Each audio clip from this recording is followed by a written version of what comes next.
നമ്മുടെ ഫറോക്കിൽ തന്നെ ആദ്യമായിട്ടായിരിക്കും ഇത്രയ്ക്കും വലിയൊരു അണ്ടർ വാട്ടർ ടണൽ എക്സ്പോ നടക്കുന്നത്. വെറും 120 രൂപയ്ക്ക് കാശ്മീർ വരെ ഒന്ന് പോയാലോ?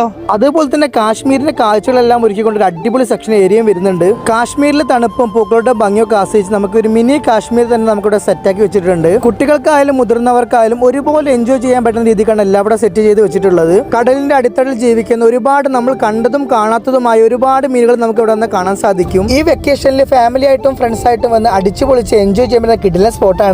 നിങ്ങളെ കുട്ടികൾക്കൊക്കെ എന്തായാലും ഇത് ഇഷ്ടപ്പെടും. നമ്മൾ ഫറോക്കിൽ തന്നെ ആദ്യമായിട്ടായിരിക്കും ഇത്രയ്ക്കും വലിയൊരു അണ്ടർ വാട്ടർ ടണൽ എക്സ്പോ നടക്കുന്നുണ്ട്. ഈ എക്സ്പോന്റെ ഏറ്റവും വലിയ അട്രാക്ഷൻ ആണ് ഈ കാണുന്ന മത്സ്യകന്യകയെ കണ്ട് നമുക്ക് അവിടെ മനസ്സിനും ശരീരത്തിനും കുളിർമയാകുന്ന തരത്തിൽ ഒട്ടനവധി കാഴ്ചകൾ നമുക്ക് ഇവിടെ നിന്ന് കാണാൻ സാധിച്ചിട്ടു. എന്നെ ശരിക്കും ഞെട്ടിച്ച് കളഞ്ഞത് ഇവിടുത്തെ പക്ഷികളെ കണ്ടപ്പോഴാട്ടോ. ചെറുതും വലുതുമായ നമ്മൾ ഇതുവരെ കാണാത്ത ഒരുപാട് ബേഡ്സ് നമുക്ക് ഇവിടെ കാണാൻ സാധിച്ചിട്ടുണ്ടായിരുന്നു. ഇതുമാത്രമല്ല വലിയൊരു ഭീമൻ ഇഗ്വാനയും പാമ്പും മക്കാവോ തത്തി അങ്ങനെ ഒരുപാട് കാഴ്ചകൾ നമുക്ക് ഇവിടെ നിന്ന് കാണാം. അനോക്കൊണ്ടയും കുഞ്ഞിനെലികളുമായിട്ട് കാഴ്ച നമ്മൾ സമ്മാനിക്കുന്ന വല്ലാത്തൊരു എക്സ്പീരിയൻസ് ആണ്. ഈ ഒരു സ്ക്രീൻഷോട്ട് നിങ്ങളിവിടെ കാണിക്കുകയാണെങ്കിൽ 5 വയസ്സ് മുതൽ 14 വയസ്സ് വരെ വരുന്ന കുട്ടികൾക്ക് ടിക്കറ്റിന്റെ പകുതി പൈസ മാത്രം കൊടുത്താൽ മതി. കൊടുക്കുന്ന 120 രൂപയ്ക്ക് സംഭവം വേർത്താണ് കേട്ടോ. അപ്പൊ എന്തായാലും നിങ്ങൾ വിസിറ്റ് ചെയ്ത് നോക്കുക. അമ്യൂസ്മെന്റ് പാർക്കും ഒട്ടകവും കുതിരകളും പരിപാടി കളറായിട്ടുണ്ട്. ലൊക്കേഷൻ വരുന്നത് ഫറോക്ക് മലിക തിയേറ്റർ തൊട്ടടുത്തായിട്ട്. എന്തായാലും വിസിറ്റ് ചെയ്ത് നോക്കുക. ഫീഡ്ബാക്സ് അറിയിക്കുക.